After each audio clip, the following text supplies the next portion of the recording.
జోలాలి టీవీ ప్రేక్షకులకు నమస్కారం.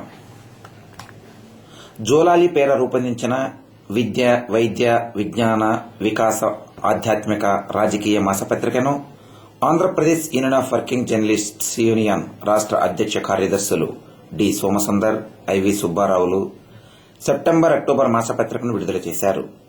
ఈ సందర్భంగా వారు మాట్లాడుతూ జోలాలి టీవీ ఆన్లైన్ ఛానల్ ద్వారా ప్రసారమయ్యే కార్యక్రమాలు విశ్వవ్యాప్తంగా ప్రాచుర్యం పొందుతున్నాయన్నారు. జోలాలి మాసపత్రిక ప్రధాన సంపాదకులు కె శ్రీనివాసులు, ఉప సంపాదకులు సుకుమార్లను వారు అభినందించారు. నూతన రాష్ట్రంగా ఆవిర్భవించిన ఆంధ్రప్రదేశ్ రాష్ట్ర కొత్త ముఖ్యమంత్రి నారా చంద్రబాబు నాయుడు 100 రోజుల పాలనలో ప్రతి 10 రోజులకు ఒక పథకం ప్రవేశపెట్టారనే శీర్షికతో ప్రచురితమైన సమాచారం చాలా బాగుందన్నారు. అలాగే నవ్యాంధ్ర వీరుడు, ధీరుడు నారా చంద్రబాబు నాయుడిని ప్రశంసిస్తూ ఎన్ఆర్ఐ డాక్టర్ లింగొట్ట రమేష్నాథ్ రాసిన వార్తాకథనం మరుపురాని బాబు పెళ్లి రోజు శీర్షికతో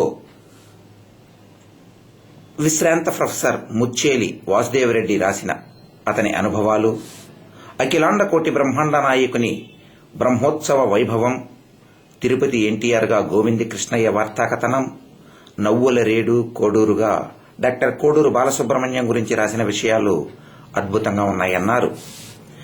గోమూత్రం పరమౌషధం, దీపావళి వైశిష్టం గురించి వివరించిన సమాచారం చక్కగా ఉందన్నారు. ఈ మాసపత్రిక విడుదల కార్యక్రమంలో ఏపీయూడబ్ల్యూజే రాష్ట్ర అధ్యక్ష కార్యదర్శులు సోమసుందర్, ఐవి సుబ్బారావులతో పాటు జిల్లా కార్యదర్శి తూపల్లి జనార్దన్, అధ్యక్షులు చంద్ర, జోలాలి టీవీ వ్యవస్థాపకులు శ్రీనివాసులు, జోలాలి మాసపత్రిక ఉప సంపాదకులు సుకుమార్, ఏపీడబ్ల్యూజే నాయకులు దాము, హరిబాబు, నరేందర్ రెడ్డి, రాజేంద్ర, గిరి, కృష్ణారెడ్డి తదితరులు పాల్గొన్నారు.